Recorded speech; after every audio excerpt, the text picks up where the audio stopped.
故事的结局应该是打手生命的最后一刻。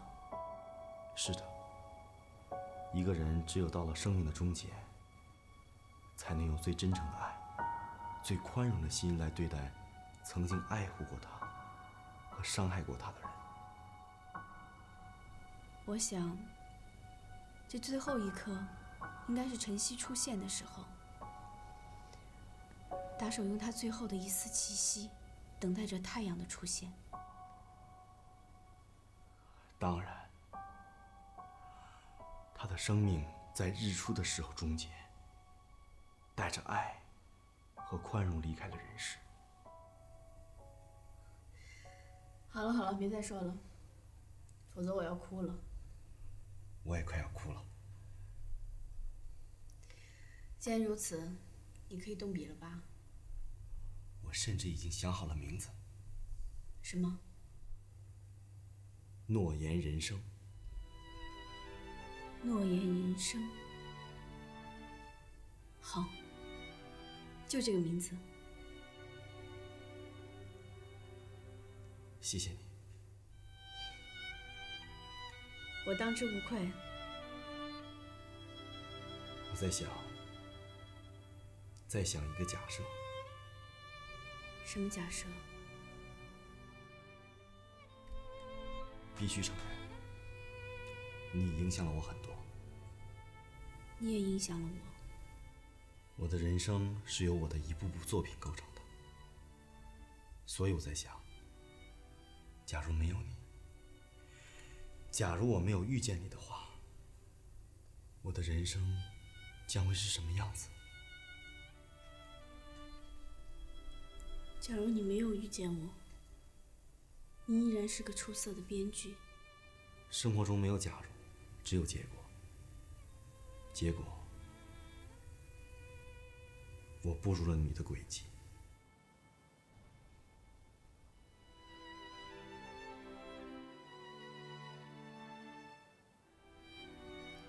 你跟他挺好的吧？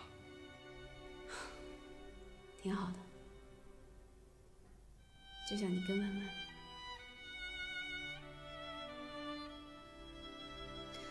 哦，他一直想请你吃饭，可就是找不到你。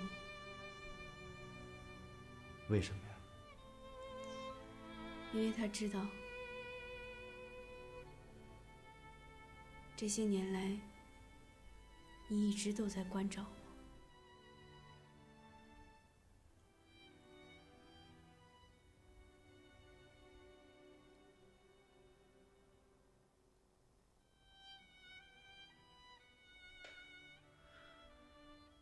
天亮了。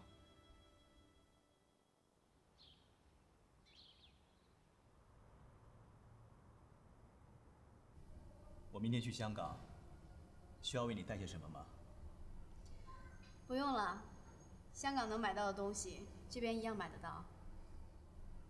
但香港可以看到很多全球首映的电影，这里不行啊。那好吧，你就给我打包一个香港影院回来。与其这样，你不如直接移居到那边算了。哦，对了，最近你们陆导好像失踪了，这2次聚会都没见他。他呀，他正躲在荒山野岭写剧本。陈哥需要一部好戏来扭转局面，只有靠他了。那写的怎么样？我也很想知道。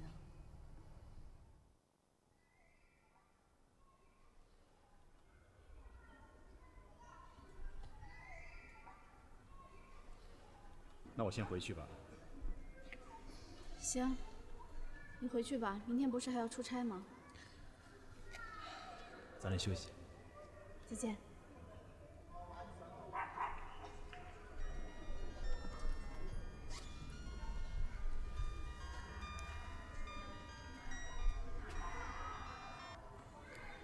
喂，小丽，我是陆天。关于那个剧本，我还有最后一个问题想跟你探讨。现在？对，可以吗？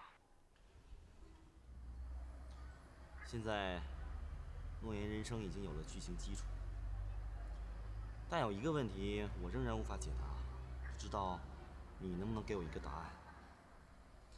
你说，我试试。我已经设计出，这是一出悲剧色彩的爱情故事，男女主角最后没有走到一起。但是我一直在想，既然两个人真诚的相爱，为什么不能结合？你认为呢？我找不到答案。我觉得，既然两个人是真诚相爱的，就应该走到一起。无论凄风冷雨，都不应该阻碍他们。之所以没有走到一起，那就是因为爱的还不够。不，那是爱情以外的原因。我已经为他们俩找了很多原因，但是都不合理，至少不是绝对的合理。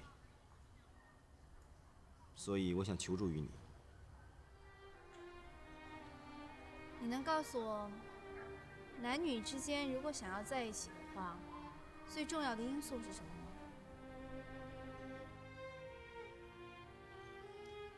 我们知道有很多的男女，他们步入了婚姻的殿堂，最终他们厮守一生。可是当初可能他们并不相爱。也有很多的男女，他们拥有着撕心裂肺的爱情，可是最终他们却劳燕分飞。所以，爱情并不是最重要的因素。那是什么？时机。时机。一对最般配的男女，在最有机缘的时候，他们总是擦肩而过。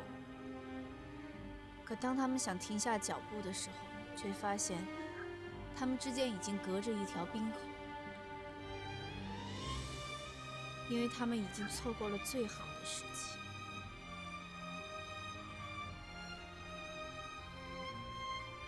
任何一个作者都希望把自己的人生感受倾注到自己的作品当中去，所以我一直在想，为什么一对心心相印的男女不能走到一起，却又眼睁睁地咫尺天涯？我不甘心。不甘心戏里的爱情结局，不甘心你我之间。大编剧，既然你已经找到答案了，我想我该走了。希望你能早日写出一个好本子，因为有很多人都在等着。你从来也没有想过穿越那条冰河吗？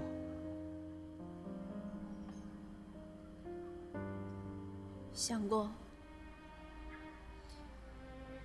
但最终还是放弃了。为什么？良心。我希望我们的良心能够安宁。那以后呢？以后我们会后悔吗？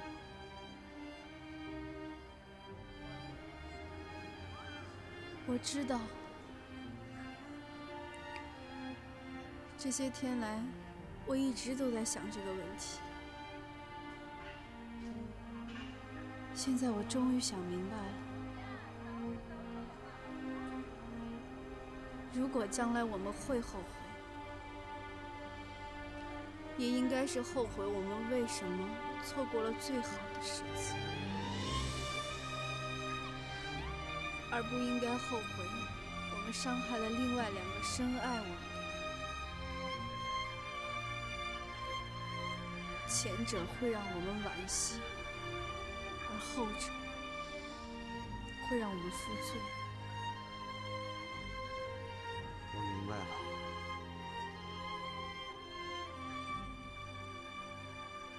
再见。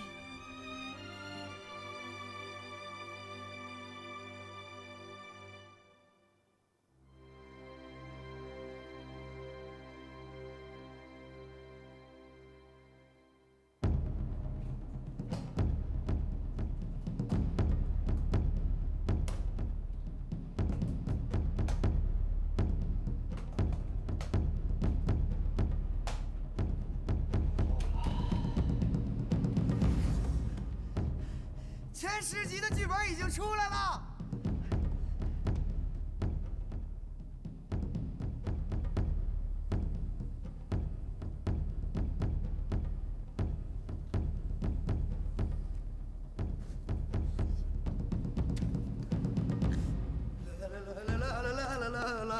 诸位，又出了5集的剧本。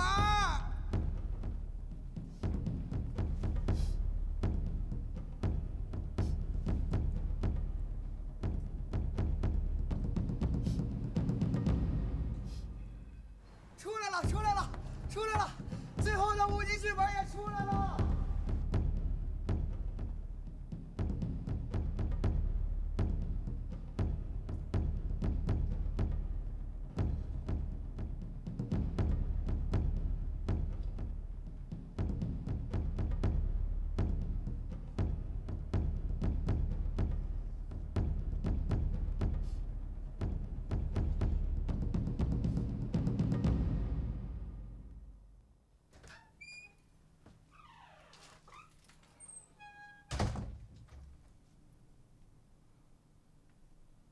我回来了。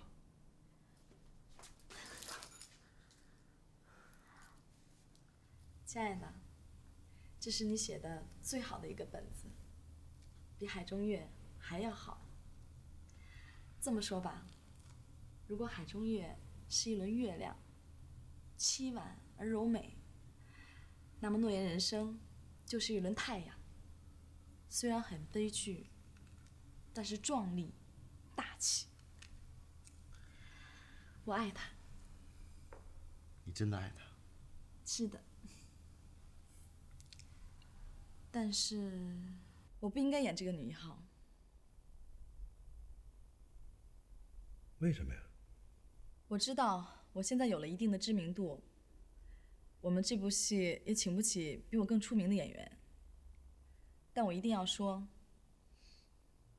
单从这个角色来讲，我并不是最合适的。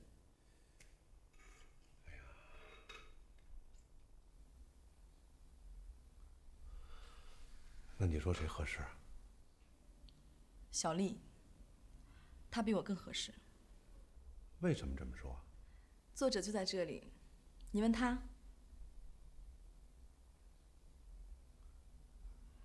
单从角色来说，小丽可能更接近。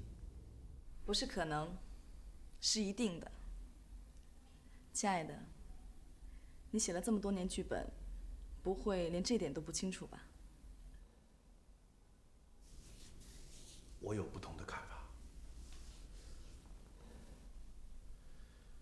我这部戏总得有个卖点呢。假如是 OK， 那就麻烦我的编剧男朋友为我量身定做一个女2号，看在我多多少少能卖点钱的份上，让戏份精彩一点。遵命。成哥，现在剧本已经出炉了，你的资金筹备的怎么样了？资金没问题。还差多少啊？至少还有300万的缺口。那赞助呢？都包括在里面了。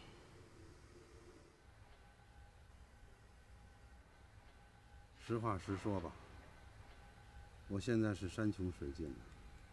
那就再加大一些赞助的力度，好不好？那都是不靠谱的事儿。现在赞助商只给实物，不给现金。可咱们投资拍戏需要的是现金。那怎么办？那怎么办？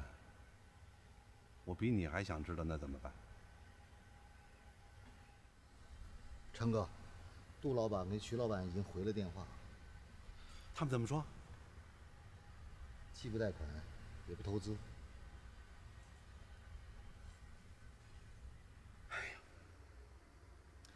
别急，再想想办法嘛。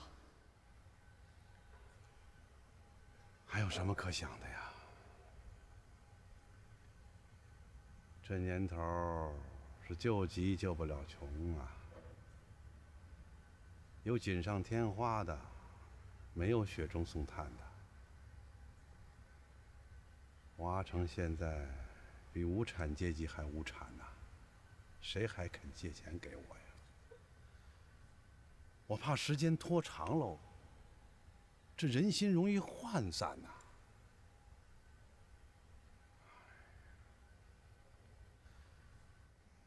陆天儿，有事找你商量一下。那我先过去一下。你看这方法行吗？这个方法倒可以试一试哈，但是有难度啊，老季。毕竟要说服这么多人。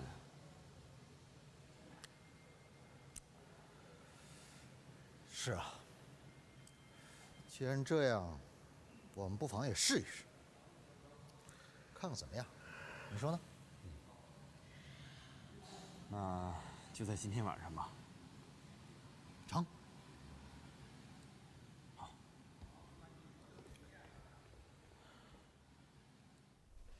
你真的不演这个角色了？这么好的角色，我怎么可能不愿意去演呢？可我知道，作为一个演员是有局限性的，不是每个角色都能胜任。看了剧本，我也很喜欢，可我知道，你比我更合适。你连尝试一下这个角色都不愿意吗？难道你不愿演这个角色吗？我特别喜欢这个角色，但是我也很清楚，在知名度上你比我强很多。如果你能演这个角色，那是一个很大的卖点。或许吧，但我更清楚的是，做成一部好戏，不单单靠一个好剧本、一个好导演，更要每个角色都栩栩如生。其实，失去这个角色，我也挺心疼的。但如果想想成哥，这部戏将决定他的身家性命，再想想联盟公司的朋友们，这部戏决定了他们日后的生活。为了提高这部戏的质量，心疼啊，就心疼吧。更何况，取代我的人是你。文文，谢谢你。其实，你不用谢我。毕竟这诺言人生是陆天的心血，我没有理由不去珍惜。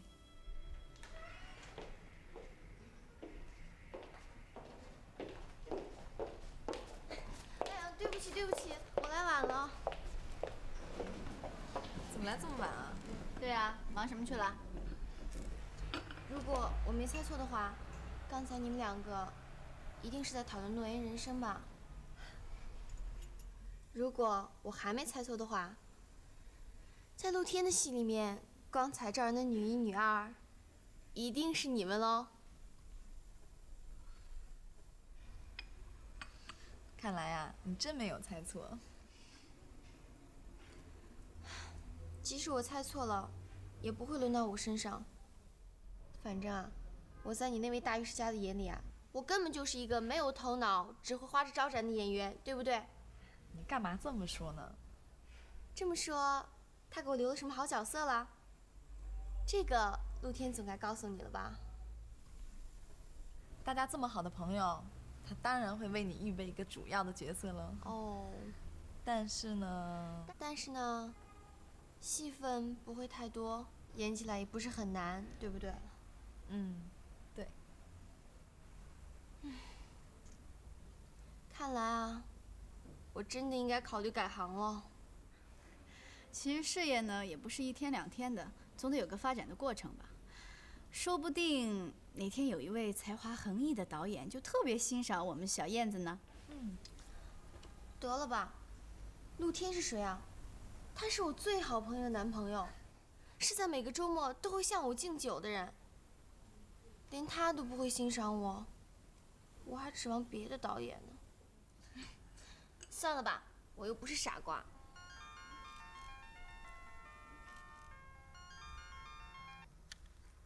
喂？什么？晚上大家聚会？哦，行，那我通知他们俩吧。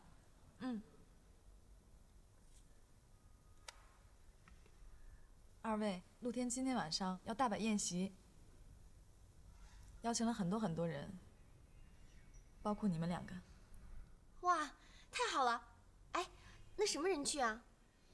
上一部《海中月》的所有工作人员。他又不是老板，干嘛要请所有的人啊？他没说。这究竟是为什么呀？我知道他的意思。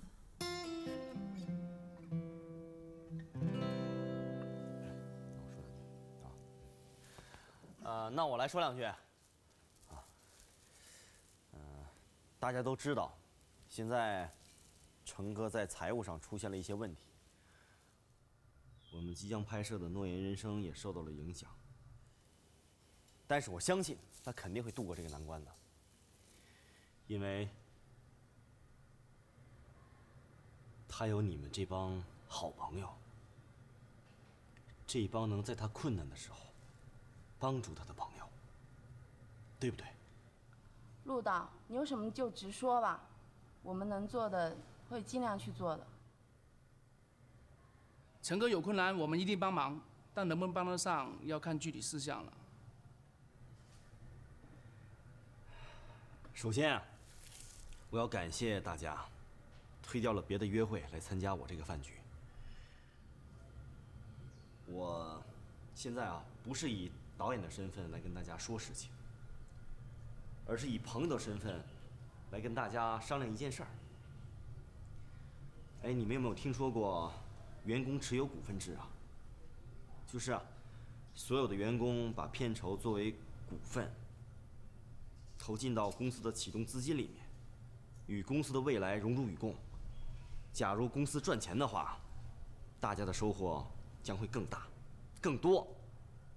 你们觉得怎么样？陆导，我明白您的意思。可话又说回来了，像我这样的忙活一部戏，挣的不过是仨锅俩枣的血汗钱，老婆孩子等你下锅呢。是啊，陆导，我们家也一样。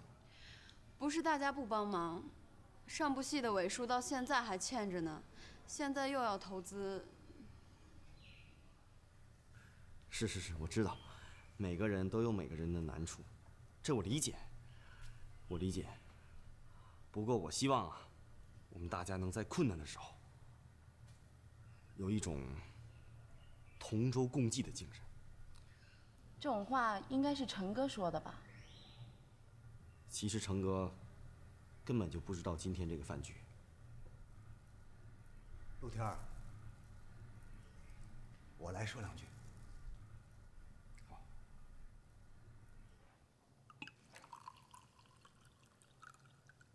诸位，我是个大老粗，不像陆导是个文化人。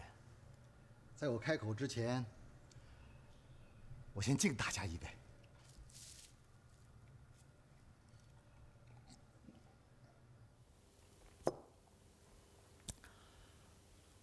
美梦公司成立8年了，这8年来，在座的每一位参加我们公司拍摄的电视剧也不止1部了吧？有的还一路做过来。对我们公司，对成哥熟的也不能再熟了。成哥是什么人呢？6年前，录音杜老三的母亲故去了。成哥知道后，开车500公里，用了7个多小时赶去。为什么？就是为了能给他妈磕2个响头，送上1个花圈。难道现在还有别人可以这样做吗？还可以想一想，这8年来，在座的有多少人受过成哥的帮助？现在成哥有困难，你们不该伸出手来帮他一把吗？请问钱重要还是人重要？刚才你问成哥为什么不露面，他的脾气你应该清楚。他是那种宁可自己咬碎牙也不愿意麻烦别人的人，他再艰难，也不会跑到大家跟前说一句哀求的话。这不是绕不开面子的事儿，他从来都不愿意麻烦任何人。各位，我要说的就这些，你们拿个主意吧。老纪，让我们考虑一下吧。好，考虑考虑再说。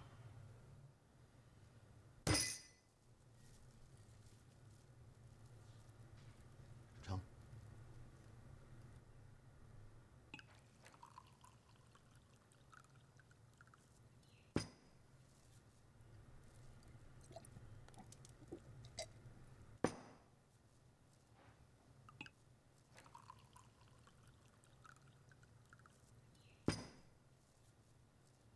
能考虑就是朋友。我为朋友干一杯。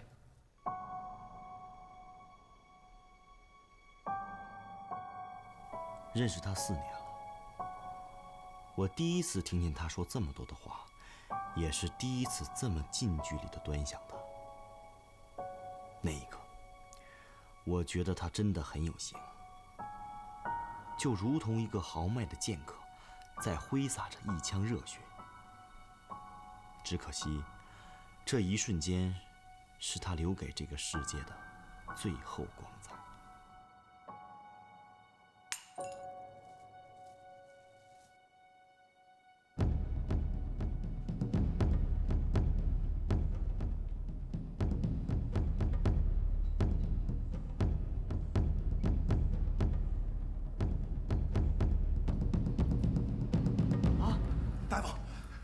季检过怎么样？得的什么病？癌症，阴性骨癌。癌症？不可能，他平时这么健康的人。哎，大夫，你们再检查一遍，是不是检查错了？不会有错的，我非常负责任地告诉你，没错，并且他的癌症已经到了晚期。不可能，绝对不可能！怎么不可能？我跟他朝夕相处20多年了，他没有这征兆啊。他只不过是刻意向你们隐瞒了病情而已。其实他自己早就知道。医生，那他还有救吗？我们有钱，用最好的药。大夫，用最好的药。你听我说，现在不是钱不钱的问题。即便是你们有再多的钱，我也不敢说能治好他的病。我只能说，尽我最大的努力，延长他几天的生命。大夫。那他还能活多长时间？他现在的病情情况来看，随时都有走人的可能。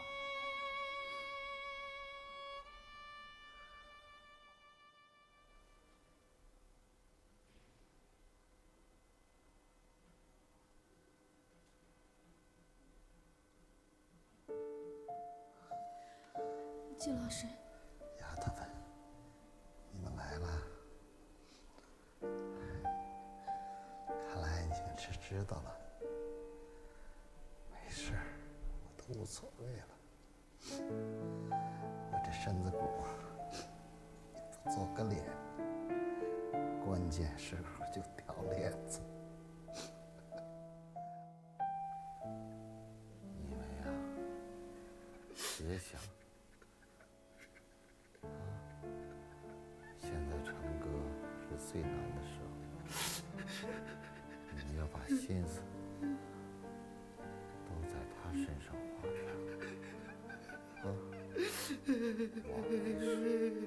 我没事儿。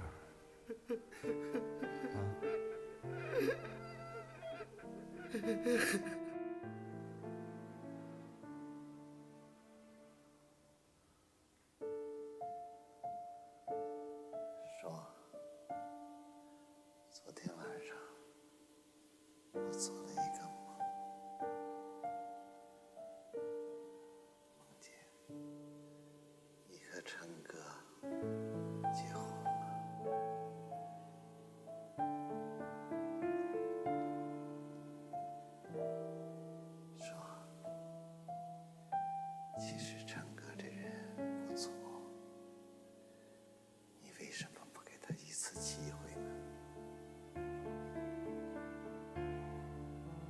总在想啊，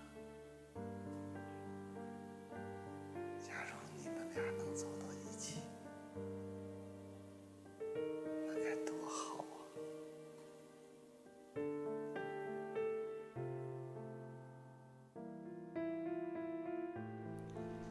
医生，他还有救吗？现在看来，他已经顶不住了。最好是安排他的亲人多陪陪他。临终了嘛，哎，他好像是没什么亲人在他身边了吧？有，我是他哥。我听人说，一个人临死的时候，要把自己的一生用放电影的方式过一遍。这些天呢，我一直在做梦，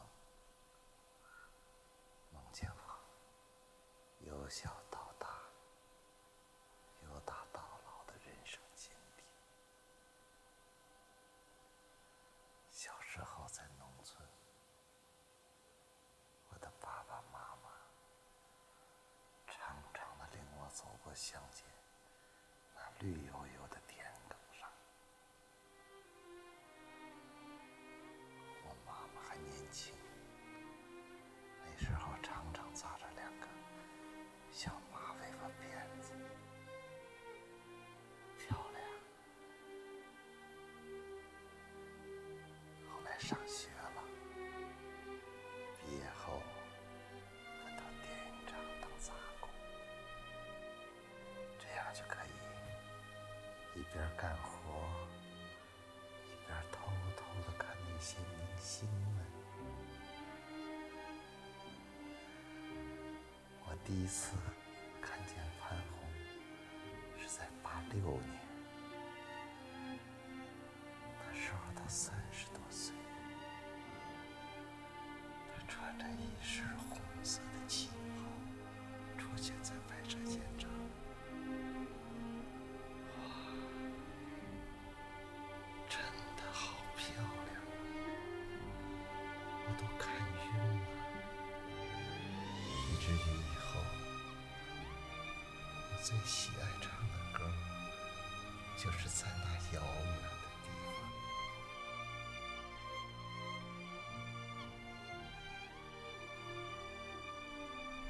人呐，有梦还是好的，不见得一定要实现的。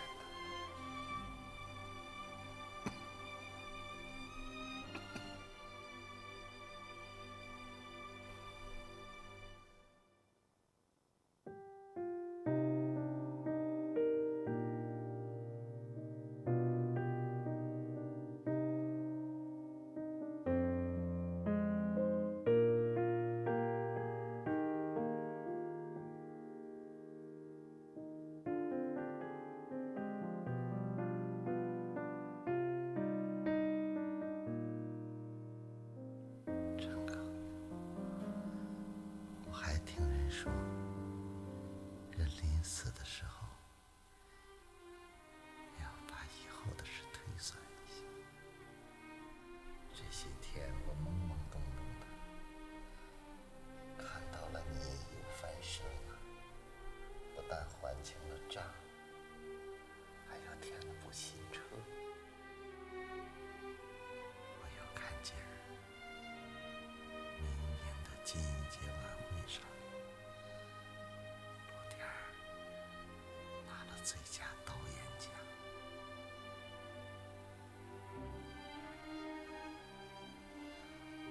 哦，还有甜甜，甜甜也长大了，长得跟他妈一模一样。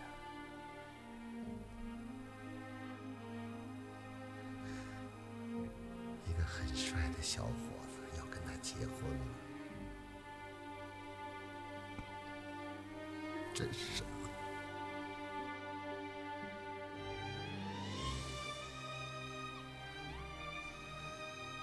哥，向前向后，想得更多的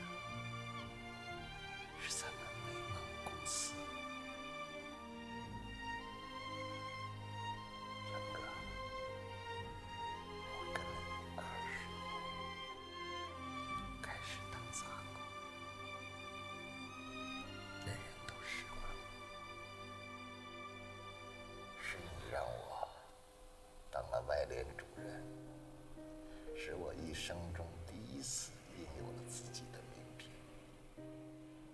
后来，你又让我当了制片主任，我老纪也有了自己的手下，也可以昂首挺胸了。那些想当群众演员的姑娘们，只可给我抛媚眼儿，抛得我呀晕头转向。晕头转向的结果就是离婚。老婆一气之下带着孩子去了澳洲。离婚那年，你成立了美梦公司，第一个把我招了进去。谢谢你。这公司让我生活有了照，使我这个妻离子散的人未能成为行尸走肉。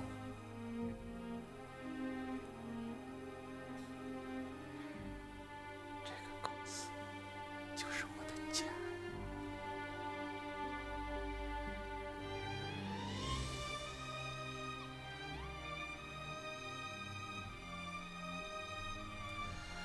那天那些逼债的人，如果真敢砸我，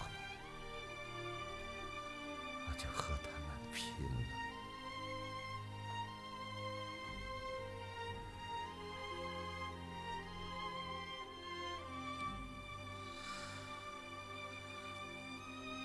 成哥，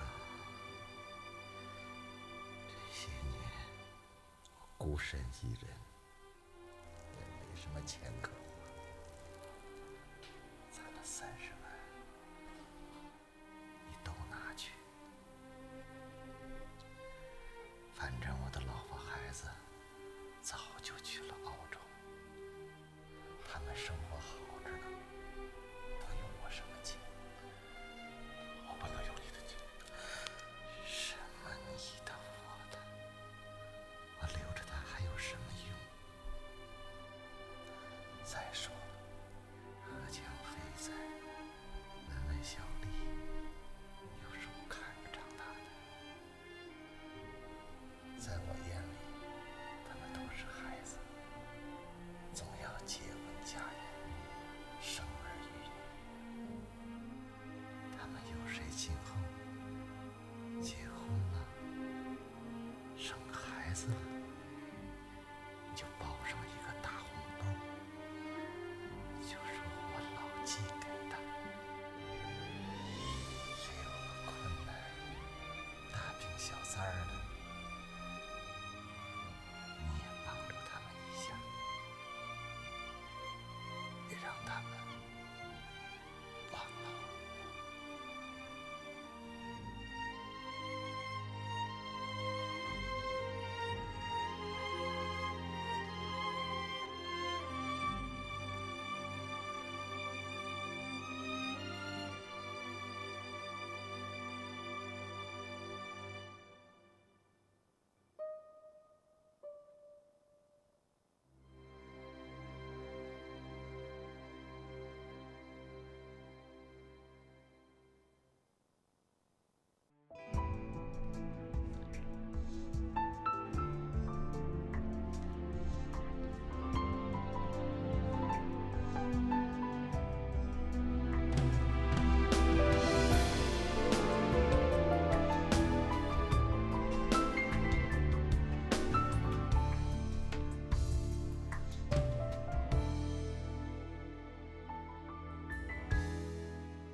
天空下起了白雪，落在你微笑的脸，化成雨，融在我的双肩。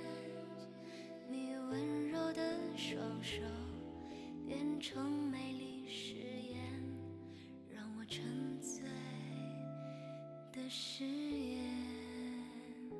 誓言抵不过时间，化成一道地平线，我永远到不了的终点。